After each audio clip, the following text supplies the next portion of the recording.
All right, let's switch gears into something that's very juicy because this is something that, hey, I know Black History Month just passed, you know, but if you call my phone and you ask me who could be the number one pick in the draft, and somebody say Reed Sheppard, I don't have a problem with it. You can say I'm caping, you can say whatever, but if you look at the way that Reed Sheppard is producing on the court, and Rob Dillingham is producing too, just had a 27-point game. I believe is that the most for a freshman in the SEC tournament, or is the latest most for a freshman in the SEC Him, tournament?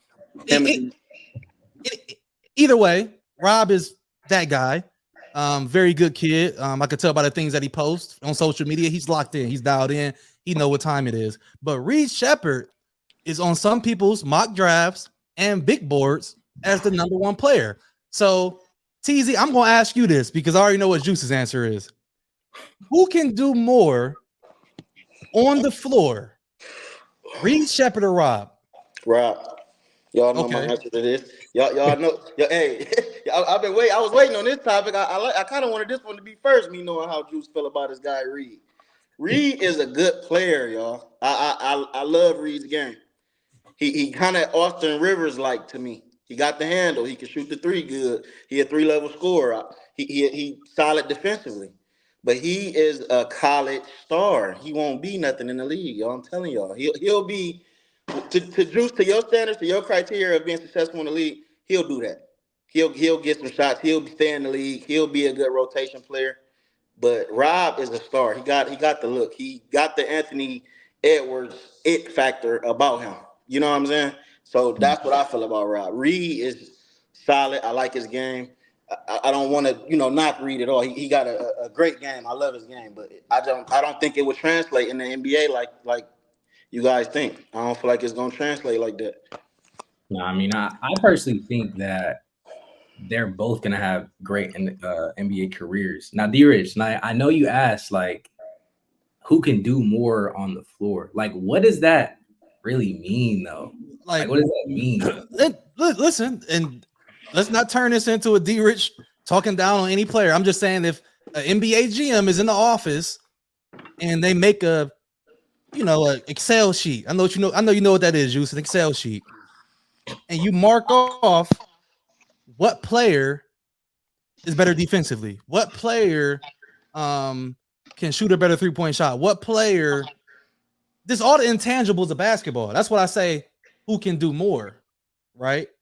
Because I think we've seen games this year where if it wasn't going in for Rob, it just wasn't going in. It hasn't been many, Yeah. but if it wasn't going in, how can you impact the game when your shot is not falling and you're not coming hot off the bench? Pause, like Cameron would say, okay? Now, when you look at Reed Sheppard, I feel like he can impact the game with only having 6 points. Juice, we talk about it all the time with his defensive intangibles. You can't really teach some of the things that he does. And I know you like to bring up size that Reed is small. Rob is small too. Now, don't get me wrong. Rob has a way higher ceiling than Reed. I think, damn, if Rob go to the right situation next year, he can come into the league probably averaging over 15 points as a rookie because we know he has that offensive skill set. But in this year's draft, there's no guy that is like a guy that I'm tanking for. So if you a GM and you got to pick, I'm not going to say number one because we're not going to go number one. It's fun to talk about and it's a conversation to have, but we know we're not going to go number one. But if it's coming down to Rob and Reed and who you taking, I wouldn't be mad if a GM said, I'm going to take Reed because I know that this kid has a high floor. We always going for the high ceiling, but what about the players that have a high floor, right?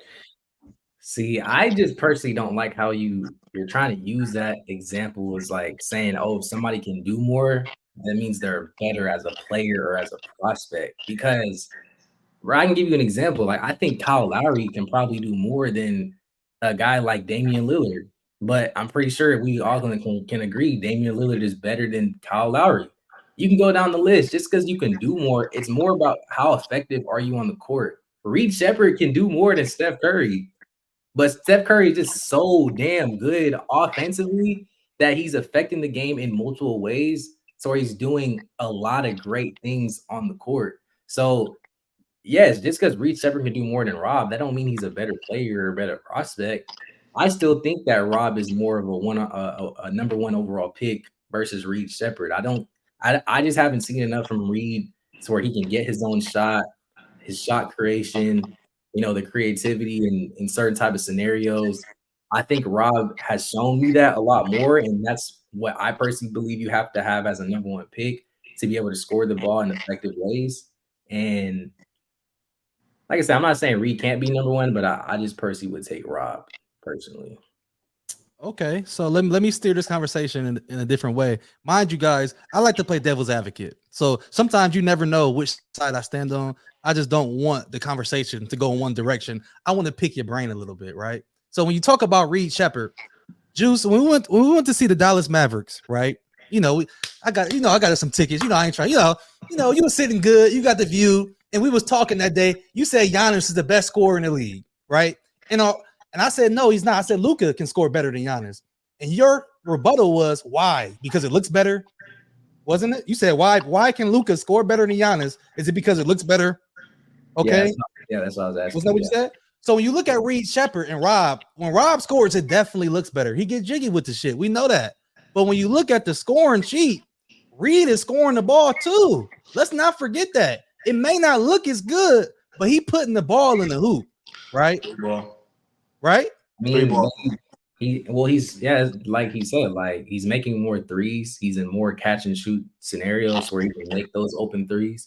I think he gets a lot of his points just because Rob is so effective offensively that when he attacks the rim, it leaves Reed open a lot of times. So when you put context to it, I understand what you're saying, but in reality, I do think Rob kind of aids that, and that's why I do think that Rob can be a little bit more successful because when he attacks the rim, he's going to leave his teammate. That's going to leave his teammates open to where he can make those nice passes, throw lobs, score at the rim.